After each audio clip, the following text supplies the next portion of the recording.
Hi guys, my name's Jessie and I'm the Deputy Digital Director here in Pennsylvania, and I am so excited to introduce you to Dashboard. You can think of Dashboard as kind of like an online field office. It's a really amazing engagement tool for bringing in new supporters, but it also helps you manage the teams that exist within your turf, lets you communicate with your best volunteers and potential volunteers. It also helps you share resources, and it's really a revolutionary tool that the Obama campaign has spent the last, I think 18 months, honestly, developing. Um, it's really great, and I'm so excited to introduce it to you and then to continue to work with you in the future, and excited to meet you all in Pittsburgh. So, all right, we'll get straight into Dashboard now. All right, so as I mentioned, Dashboard is your online field office. It's the online home for your offline teams. And I think that it's important to give you a little bit of background about why we built Dashboard and what the theory of Dashboard is. So Dashboard was built by organizers for organizers. So people who are doing exactly what you're doing now and what you're about to do over the next 3 months, they came together after 2008, after they'd elected the president the first time, and thought about ways that they could have improved communication, both with each other in terms of sharing best practices and other resources, with their volunteers and team leaders, so with the people who are on the ground really organizing and doing doing the work, the volunteer level, and then also with the staff, with their supervisors and with their managers. And Dashboard is what came out of it. It's literally been the brainchild of organizers. I mean, fancy engineers from, lots of cool companies like Facebook and Google and YouTube, and I don't know, this random guy with a real estate company who built an amazing website because it had with an incredible database in Chicago. They found him and asked him to contribute. So it's been built by, the best minds in organizing combined with the best minds in this kind of like coding and engineering side, and Dashboard is what's come out of it. So it's still a work in progress. Even though it's live, it changes all the time. I think you'll see, maybe even when you sign in, this screen will look a little different than the current home screen. But I think you'll see that it is very much a product of organizing, and gets better with every suggestion that you send, and with every time that you think of something that could make Dashboard better. Just shoot it up the chain, let us know, send a Dashboard support request, and maybe your change will be the one incorporated. But yeah, it's definitely just been built to help you grow your teams online so that they can do more work and get stronger and get even bigger offline. Alright, so I'm going to quickly run through the different views of Dashboard. So before I get into the slides, I'm going to show 3 things. I'm going to show your personal profile, I'm going to show your team profile, so that's your FO team profile, and then I will show the profile for a neighborhood team, So you can think of Dashboard, your user experience on Dashboard, as being very much either an individual, like you using it as a person, or as a team, so that's you using it as a team. Your personal profile is very similar to your Facebook profile, and actually the look and feel of all profiles, both individual and team, are similar, in that they both have a place for a profile picture, a place for a cover photo, which is like the timeline Facebook feature, and personal story. Personal stories are something we take very seriously on the Obama campaign, and it's as I'm sure you'll hear during onboarding if you haven't already. And so filling that out and really writing that down and making it an important part of your Dashboard profile is really important, both for the personal side and the team side. Every individual has a story. Tell us really what's in your heart and your mind about what brought you to this campaign. And every team has a story. Maybe it's a funny story about your first meeting and what you hope to accomplish in your turf, but every team has a story too. So want to make sure that those are filled out. But on the left, you can see the personal profile side. Is very much the individual, and it says sort of who I am and where I'm from, where I live. And then on the team side, so for FO team profiles, you guys will be the only people on your team. And that's because you have to manage the teams below you. So your RFD will be the only person on his or her RFD team, the team that covers the entire region for the RFD. And then within the RFD teams, you'll be able to see the different turfs within the RFD team. And that's each of those turfs belong to the FOs under the RFD. So if you click on your FO turf there, or if you click on it if anyone else clicks on it, you'll be taken to something that looks kind of like what is under team profile on this screen. This is the team profile for the Northwest Pennsylvania Turf 2, so that's Erie East. And that team profile looks kind of like the RFDs, except that it's sort of the derivative of it. So one below, it shows, instead of FO turf as the turfs in that area, it shows your neighborhood teams. So when you click on my team from the home screen, so from this screen, if you click on the your team tile, you will see this, what's listed on the right hand side of this slide. And on your team profile, it's important, again, remember, you'll be the only person on your team because you need to manage the teams below you, and so you want to be able to manage both the teams and the people below you. So those will be all of your volunteers, all of your fellows, people like that. But you'll be able to see the neighborhood teams that are existing currently within your turf and the leadership that you have assigned to them. When your NTL signs into Dashboard and clicks on the View My Team or View Your Team tile, they'll be taken to something that looks like this. Now there will be no turf below the NTL because that is really the grassroots. That is the absolute foundation of this campaign, are our volunteers. And so the neighborhood team pages are the bottom, and there's no turf below them. So they'll just see the name of their team, which they can edit also if they have some kind of awesome name. I know one of our West Philadelphia teams, it was like the official name was like Phila West something, and they're like, no, we are Barack's Busybodies. So they have renamed their team the Barack's Busybodies, and you should empower your volunteers to definitely rename their turf teams if they have a great name for their team. But you'll be able to see the name of the team. Again, cover photo, same as the Facebook timeline, then a profile picture, a team story, that's really important, and then also the map on the upper left corner of the team page. That is really important too. I'll show you how to edit and how to give your team an address, but it's all under Edit Team.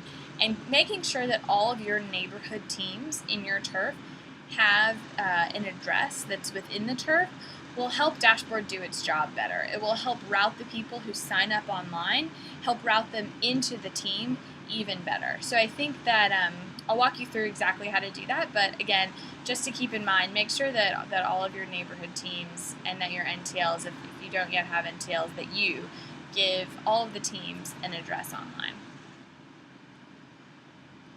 Okay, so maybe I jumped the gun a little bit, but a lot of this is on this setting up your team page slide. But just to review, there are three ways that you should kind of think about setting up a team page. There are three things that you need to accomplish. And within those, there are obviously like certain steps, but the first thing is making sure that your team page has an address, a story, and photos. So all of those things I just mentioned, you can add them all by going to Edit Team and giving it an address. Maybe it's a coffee shop in that neighborhood team turf. Maybe it is the NTL's home address. Whatever you think makes sense is important. Giving it a story, and then also making sure that the photos are set up properly. The second important and absolutely critical piece of setting up the team page is assigning a team organizer. Keep in mind, this is different from an NTL. It doesn't have to be an NTL, but oftentimes it is. But a team organizer is someone who exists on Dashboard on that team. So again, parenthetically, that can't be you because you're on the FO team above the neighborhood team. So someone who's on that neighborhood team on Dashboard who is pretty online savvy and is okay being notified when a new supporter joins that team and knows how to respond to them. So I'll go through all of that on the next slide, but just want to make sure that this is really, that we drive this point home. It's very important that you assign a team organizer to every team. And the third point that I'll say here, and again walk through on later slides, is just making your team on Dashboard look like your team's on the ground. If you guys are inheriting existing teams, or even if you're building teams from scratch in your turf, I think that it's really, it's absolutely critical that we keep Dashboard as reflective of what's happening offline as possible, because when new supporters sign up, we really want to make sure that they have an accurate picture of all the awesome things your teams are doing and all of the great activities happening on the ground. Okay, so assigning an organizer. This was the second point. All you do is go to Edit Team. It's the same place you would look to add an address or update the story. And when you edit the team, when you go to Edit Team and scroll down a little bit, it will ask you to assign an organizer, and a drop-down menu of all of the people on that team will appear. You should pick someone who you've had a conversation with. Definitely want to explain to them that this is a really critical piece of their role on Dashboard and within the team, and that they will be notified along with you, along with the FO, when a new supporter signs up for that team. And I think that if you have that conversation with someone and then talk about sort of the division of responsibility, like who's going to get in touch with the new person and how someone will be reached when they sign up to join the team, then y'all can really maximize the engagement side of Dashboard. It's also, one last thing to say about assigning a team organizer is that it's nice for someone who's new to this campaign, who maybe signs up as a supporter, to be able to put a human's name and profile with the team. So the team organizer will show up on the team page on sort of the left-hand side. It will say, team organizer. And it's a nice feeling. It's all part of the user experience that we want to maximize and make feel awesome for people who are signing up for this campaign, to join this campaign for the first time. So, okay, and then the third point, how to make your team on Dashboard look like your team's on the ground. I promise a lot of this will make more sense as you complete FO onboarding, but I think that for now, if you can just think about the importance of keeping them parallel, we want to make sure that, when you're confirming leaders on the ground, that is reflected in Dashboard. And when people sign up for Dashboard who are existing team members, that they are routed to the right place and put into their proper role. It's insufficient to just invite someone to Dashboard and assume that Dashboard would, do with them what they, put them into the actual role or give them the same responsibilities and permissions on Dashboard as you've empowered them with on the ground. So let's walk through some of these quick points, and then obviously we'll can answer a ton of questions about this when we're all together in Pittsburgh. So from your FO turf, or from your FO team page, you'd click on the neighborhood team that you're focusing on for this moment. From the neighborhood team, you'll click on the People tab, and you can also go down and see all, and it will take you to a team members page. I think that I'll talk about sort of what all of these tabs are, but there's a really important distinction between members and supporters. So the members tab will include supporters, but supporters are not the same thing as members. Members include supporters, supporters do not include members. I guess if you remember from some sort of like algebra or geometry or I don't know, middle school math that clearly I've forgotten, you'll know like what is inclusive of, or you'll get the reference. But basically, team members are actual team members and also people who've been classified as supporters. Supporters are people who you have not invited. They have come to Dashboard on their own. It is an absolutely organic process that has brought them to Dashboard. They have signed up, they've given us their email address and their zip code, and Dashboard has routed them using its fancy geocoding system, which is why you need an address on all of your team pages. Dashboard has routed them into the system and put them on this team. So the members tab, you may see names that are familiar to you and that you're working with every day. And you may see a lot of unfamiliar names. I bet that those unfamiliar names are actually also in the supporters tab. So let's get into, so if you click on the supporters tab, you'll see a list of, coincidentally, supporters and of all of those people. And I'll walk you through actually how to message them in a minute and how to communicate with them. But I'll go through the other tabs right now.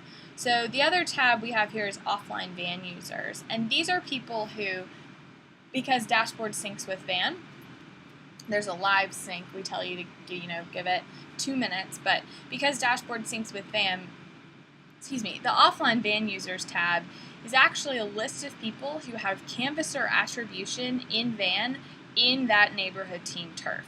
So these are people who Van thinks has done work for your team, and Dashboard is giving you a really easy way to invite them to join that team just by routing them into the offline Van users tab and giving you the option to invite them to Dashboard.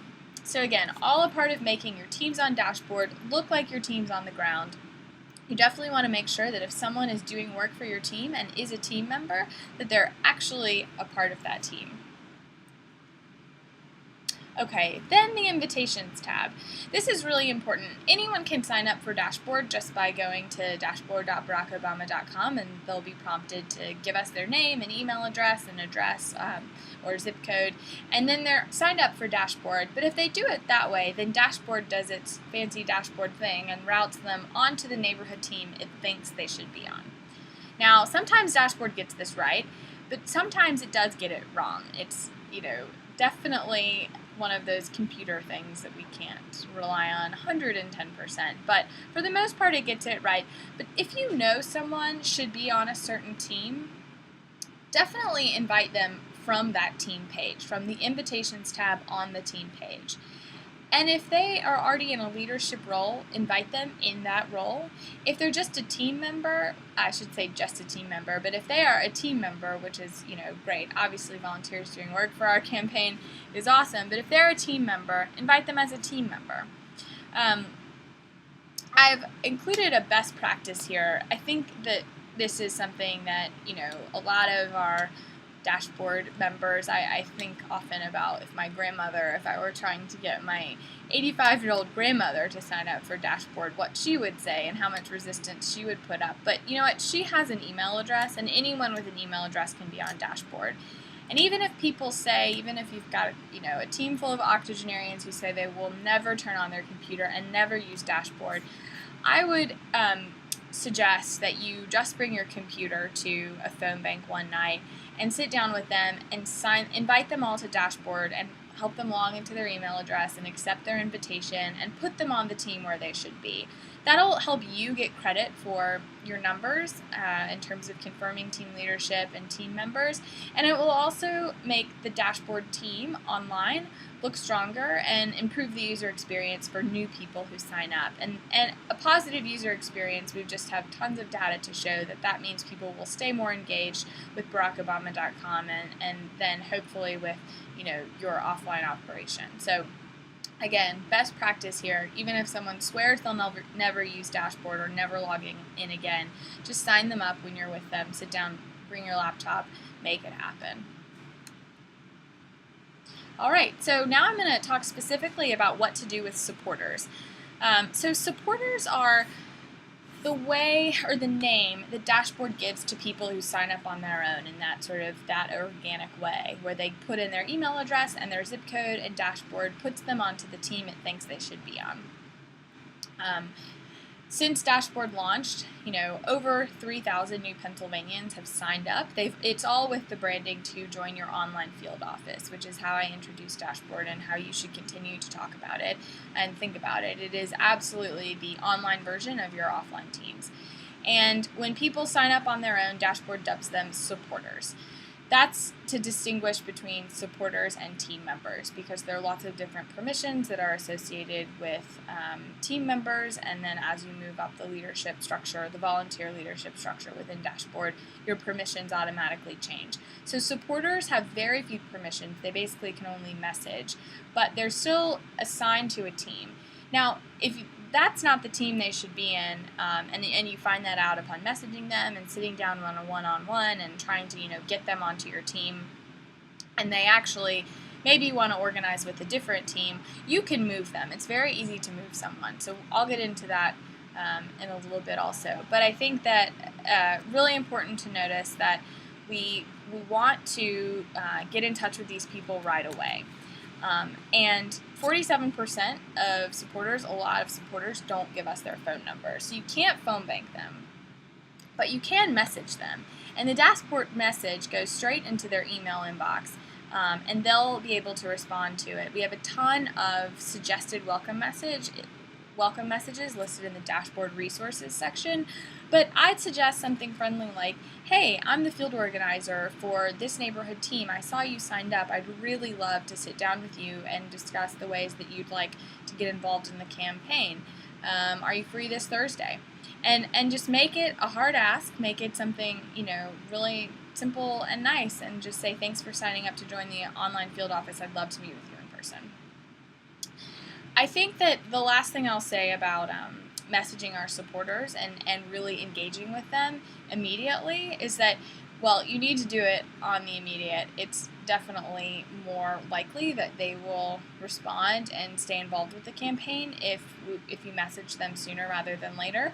But also, we promised them an online field office. That's what they bought into when they gave you your email address and their zip code.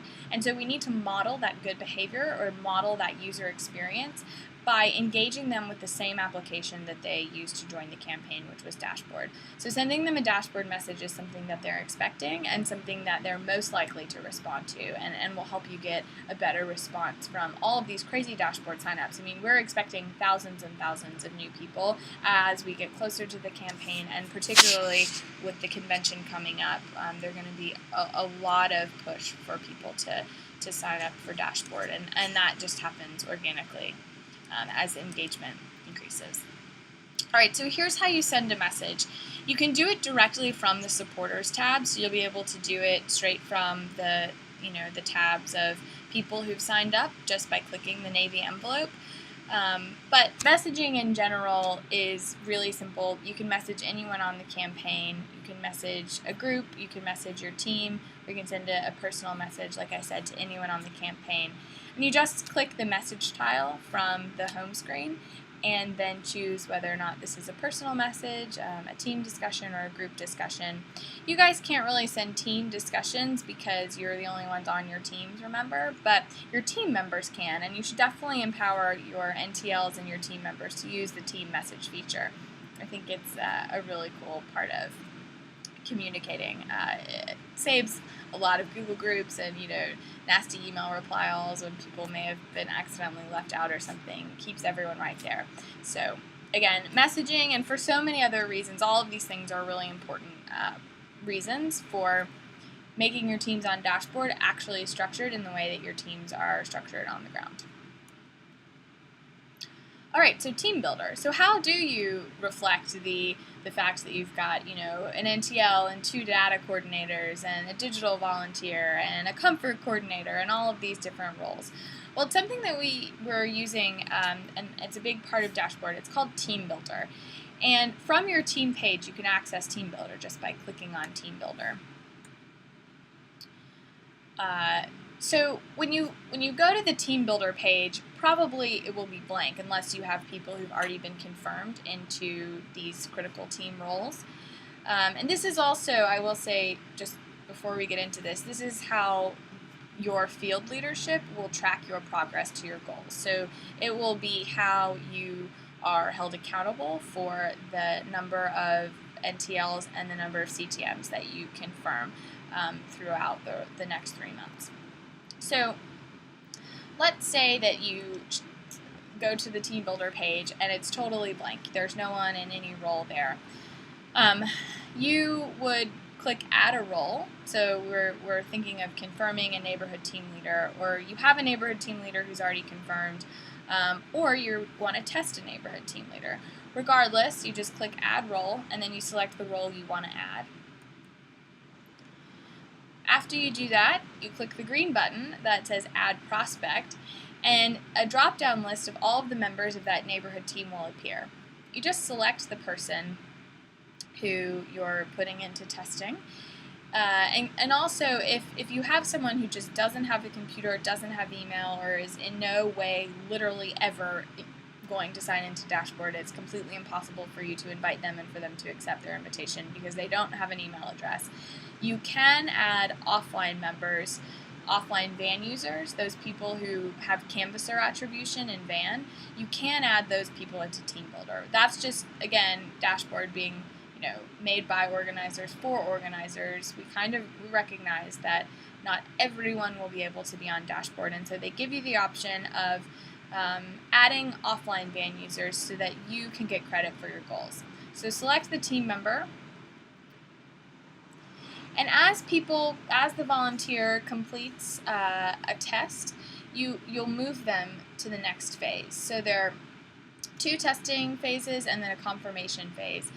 And with each phase, you can leave notes. So Dashboard will create a log of their progress, and so you can check why someone got to move forward, or maybe why you moved them back. So this is what it looks like. You can slide them through all the way to confirmed. This is the TeamBuildr, the data coordinator. If someone, so instead of clicking move to next phase, you can just slide them. But maybe someone has a really great phone bank or does data entry really well one night, and then maybe it wasn't so great, or maybe they lost all the data, or you're just not quite sure you want to move them forward. You can move someone back, and I think that as long as you haven't confirmed them, where their place in TeamBuildr is not necessarily known to them. So yeah, and if somebody also, this is listed as awkward, but if someone in TeamBuildr who you've been testing or whatever, you just decide the role's not right for them, or maybe they are moving to a different state, or I don't know, they're not going to be a big, CTM for your team, you can remove them from TeamBuildr. That's really easy. Alright, so here's how you can track your leaders. You can see in TeamBuildr, you can get the full FO turf picture view of how many NTLs you have, how many data CTMs, how many phone bank captains, all of the different roles that you're accountable for. You can get a snapshot, sort of bird's eye view of how many people you are and really track your progress to your goal. Alright, so that's TeamBuildr. Now we're going to dive into reporting and tracking numbers, which is one of the ways that Dashboard is kind of like a good management tool and a good way for you to encourage your volunteers to really be on Dashboard a lot. So from the home screen, you should click on the Report Activities tab, which looks like what I have in the bottom right corner here, just above People. And when you click on that, you'll be prompted to report your progress. You can report the progress on behalf of your team, your entire team, and then you'll also see your neighborhood teams. So for me, it says report my progress, Pennsylvania's daily report. Pennsylvania is the team that I'm on, so that would be give me the option of reporting the numbers for all of Pennsylvania. And then below that are the teams within Pennsylvania. So below that on your screen, it will show the neighborhood teams that exist within your FO turf. And just by clicking on either of those, you can report numbers for all of those. I think that the way that you ask your teams to report on Dashboard, and keep in mind this is soft reporting, so this is different than the data entry that happens in van, but the way that you ask your teams to report on Dashboard will depend a lot on how your teams are reporting. So if you have a team that is reporting all of their numbers on Dashboard, you won't report for that team and you won't report on your turf level. You will let the numbers on Dashboard roll up, and so your daily report, your soft numbers for your entire turf will reflect what all of your teams have entered in Dashboard. So every team below you, all of those numbers roll up into your turf. If the thing that you should focus on now and what your challenge will be at FO onboarding is to report the soft numbers that you complete every day. So go into Report Activity, keep the cursor on report my progress, and then enter the numbers for the day. And in addition to the quantitative side, we really want to know like how things are going. This is something you should do at the end of every day. It's a really nice sort of way to take a step back, take some deep breaths, and really think about what went right and what went wrong that day. You can tell us about the ups, the challenges, and the solutions, and then anything else you did to help re-elect the president. So reporting, this is the place to do soft reporting for the phone calls you made and the voter reg you got. And your team reporting will be done either by your team, or you can click on the actual team and enter the numbers on behalf of your team. So that's the quantitative side, and then the qualitative, the sort of touchy-feely side, is very much like what went right, what can you do better, what frustrations did you hit, and then brainstorming solutions for those frustrations. So we never talk about challenges without talking about solutions. You can view the soft numbers for your entire team, or for a group that you're in, or for a specific neighborhood team, just by going to the Numbers tab. So the Numbers tab, again, bottom right-hand corner of the slide. This is the page where you can view the soft numbers. You can view the hard numbers. Hard numbers are the data that you've entered from VAN. Or you can juxtapose them and see where you might be off on soft reporting, or where maybe there's still some data that hasn't been entered into VAN, but people soft reported it last night. Maybe follow up, find out where that is, ask the data captain where the numbers are, like we need that data in VAN. So this is a great way to kind of check your numbers against each other. They might be off just slightly, but if there's significant discrepancies in the numbers, then you know that there's data missing, or that something went wrong with soft reporting. You can change the date range, and you can change the view. So you can have a weekly, a monthly, or a daily view. You can also go back in time and sort of check your progress over time. All right, just a few fun bells and whistles of Dashboard groups. So everything in Dashboard on the team side, and on very much on the team side, is an exact replica of the team field hierarchy. So starting from, the field director, to the deputy field directors, to the regional field directors, to the field organizers, to the neighborhood team leaders, to the volunteers. That is how the communication structure on the field side of Dashboard works. Groups are the exception to that.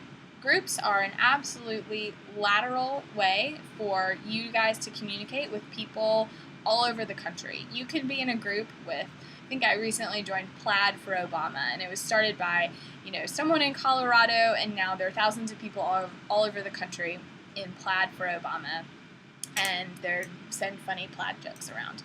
I'm in Pennsylvania Women for Obama, and as well as Pennsylvania Digital Super Vols, so I'm in a group with a lot of volunteers, and we share best practices and help them, perfect their Instagramming and tweeting and things like that. Pennsylvania Women for Obama, things like that. I'm in a group also with the digital staff from across the country. So you can join any group that's open. You can also create a group if you have a need for any kind of group. And you can message those groups, as we talked about during messaging. You can send a message to those groups. Messages on Dashboard go into someone's inbox, email inbox, and you can actually reply from your email to, you can send it, just click reply to that email, and it will go back into the Dashboard message and then back into someone's inbox. So that's just a quick tip. So groups are great. Join a lot of groups, get to know people on this campaign, empower your volunteers to do the same. It's a really great way to feel just sort of the enormity of what we're doing together. Resources. This is one of my favorites. I think that it's so important that we be able to have a file sharing system and communicate the same things. We can share, talking points, or the latest dashboard updates, or, anything that's happening on the ground, or, maybe there's a map that you really don't know how to recreate, but someone drew like a great map to some kind of really rural part of the turf, and you don't know how to send it around. You can upload it into Dashboard, and you can share it with an individual or with a team. If you have a best practice, say something went really well and you I think that everyone in the world should be using this as like the organizing tip of the day. Just click on the best practices tab and share it. Let us know. People can like your best practice, people can comment on it, and you can sort best practices by like most helpful and by categories. Same, I mean, sort of the reverse of that is if you are having trouble, breaking through some kind of organizing barrier, just click on best practices and see if someone's had the same experience and maybe how they troubleshooted it or got through it. You can view resources by category. So let's say you've got an LGBT Pride event coming up in your turf and you need to speak and you need to really try to fire up the crowd and you can't remember exactly every moment, every great thing the president has done for LGBT equality. You can click on view by category, click on LGBT, get the talking points, make sure you're equipped to walk into any situation. So lots of national and state resources are shared and available for you to use. Again, that's where a lot of sample welcome messages are to send to those supporters who sign up to join your dashboard teams. I think you'll really get a kick out of resources. You should spend some time playing around with it. And then the final tab on the final tile on the dashboard home screen is Get Fired Up. This is awesome. Gives me a minor heart attack every time I look at it. The countdown screen just counts down, actually. Number of days until the election day. If this doesn't get you fired up and motivated and inspired to go work harder than you ever have every hour, every second, honestly, of every day to re-elect our president, then I don't know what will. But maybe a random YouTube video. So again, the thing that says go in 2008 here, that is a constantly changing randomized selection of our greatest hits and the president's greatest speeches and our best videos. So it'll make you laugh, you cry, and then you look at the countdown clock and get right back to work. If something goes wrong on Dashboard from any page on the website, you can send a dashboard support request. This goes to Chicago, and interns in Chicago are in charge of troubleshooting and reading these. So please be nice, depending on, I know sometimes computers can be frustrating, but be nice in your message. I promise you'll get a better response. Just sort of briefly describe the issue and then give them some more details, as many details as you can. That just makes it more helpful. Explain who you are and where you are, and then categorize the issue. Dashboard knows what page you're sending the support request from, so you can talk about that. Like, no need to include a link or anything like that. And if that doesn't work, if people don't hear back from you, or if it's something very Pennsylvania specific, like, hey, I need to be able to, I'm having like some kind of random issue that hasn't appeared before, or I need to be able to, there's actually a team leader who's in my FO counterpart's turf, but who needs to be moved to my turf, and my RFD is like, haven't been able to, I don't know, I can't think of an exact example, but definitely feel free to email me, CC your RFD, or ask your RFD to email me with any questions you have. I'm so excited to meet you guys in Pittsburgh. Welcome to the team, and happy dashboarding.